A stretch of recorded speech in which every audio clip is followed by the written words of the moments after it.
À la première vidéo, je vais te reposer quelques questions par rapport au Ramadan là. Donc du coup c'est actuel. Qu'en penses-tu? Le ramadan, déjà pour moi, en fait, ramadan, c'est pas un mois, en fait. Parce que Dieu, il parle, en fait, en arabe, en fait, ça veut dire pleine lune, en fait. Donc, il s'agit de quelques jours, D'accord. 2 à 3 jours, et c'est fixe, en fait, dans l'année. Eux, ils le bougent, en fait. Donc, c'est pas comme ça que ça se passe. Normalement, ça doit pas être ça. Donc, ils le bougent, en fait. C'est des mois qui bougent sur l'année, ce qui Ouais. n'est pas possible. On est d'accord.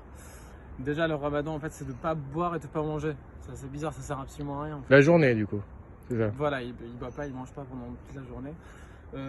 Du lever au coucher de soleil. Non, ils disent enfin, c'est marqué jusqu'à la nuit, mais eux, ils le font jusqu'au coucher de soleil, en fait. C'est contradictoire. Donc, en fait, c'est pas faisable, en fait. Vu qu'ils peuvent pas le faire jusqu'à la nuit, ils le font jusqu'au coucher de soleil. Mais c'est un mois pour eux, en fait, qui bouge sur le temps. D'accord, c'est juste à la nuit, c'est-à-dire? Jusqu'à la nuit, la tombée de la nuit en fait. C'est pas le coucher de soleil, il fait toujours jour. On est d'accord. D'accord. Voilà. Donc, la tombée de la nuit, c'est après en fait, c'est bien après le coucher de soleil. D'accord. Enfin, une demi-heure, une heure après.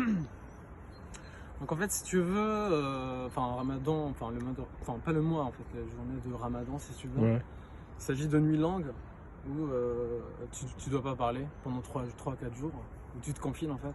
Vu qu'on parle de confinement, on est en période de confinement. Donc... Exactement. Donc là, ils peuvent faire. Eux, ils se complaisent dans le groupe en fait. Ils se complaisent dans le groupe, dans la majorité. Là, ils peuvent pas le faire. Ils peuvent pas aller dans les synagogues, dans les mosquées, dans les églises. Ils peuvent pas faire ça en fait. Ils peuvent pas se regrouper. Donc voilà, la vraie religion en fait, elle est dans l'intime en fait. Donc, elle est pas dans le groupe. Le ramadan pour moi en fait, c'est de pas parler, c'est de se confiner en fait, tout simplement. Se retrouver, de pas parler pendant quelques jours.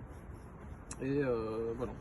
Mais il y a des exceptions, voilà, si tu es malade, tu es obligé de parler au docteur, tu vois. Si tu es en voyage, si tu es en voyage, tu es obligé de prendre ton ticket d'avion, donc tu es obligé de parler en fait. Et ça, les chiites, les sunnites, ils le font la même chose. Ils font le ramadan pareil, quoi. Ça, voilà. Pour les chiites et les sunnites, il n'y a pas de différence sur ce sujet-là. Ils le font pareil en fait. D'accord. Exactement. D'accord.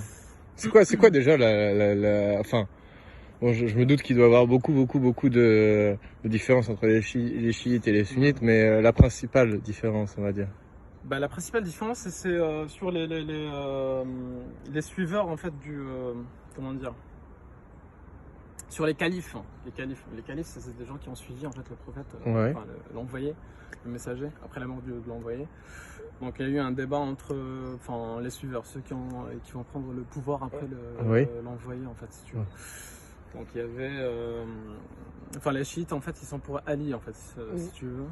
D'accord. Et les sunnites, ils étaient pour Abou Bakr. Mais Ali, c'est qui par exemple? Aïcha, etc. Pour eux, la mère des croyants, en fait, c'est Aïcha. D'accord. Alors que c'est elle qui a empoisonné. Enfin, bref. C'est la mère Non, des croyants, c'est Marie, en fait. explique-nous. Enfin, bref, on ne va pas rentrer dans les détails. D'accord. La différence, en fait, si tu veux, c'est que les chiites, ils sont plus proches de la vérité que les sunnites, déjà, pour commencer.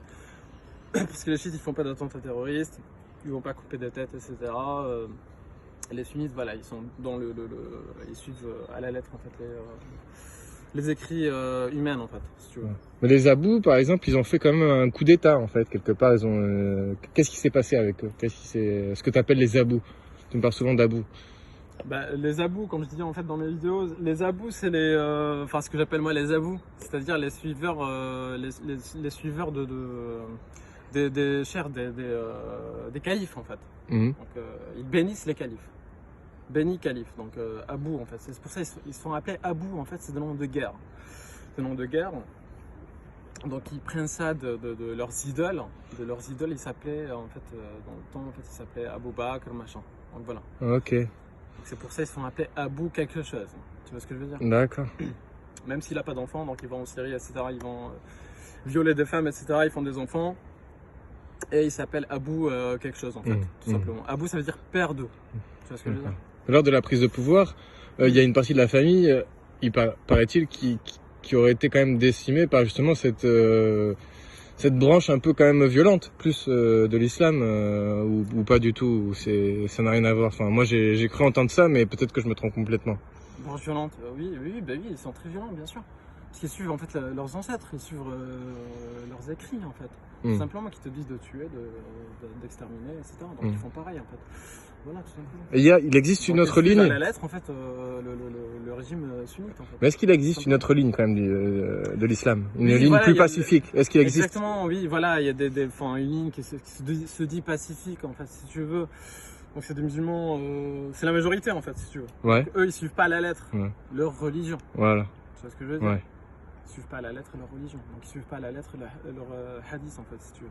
Donc, les hadiths, c'est les écrits annexes.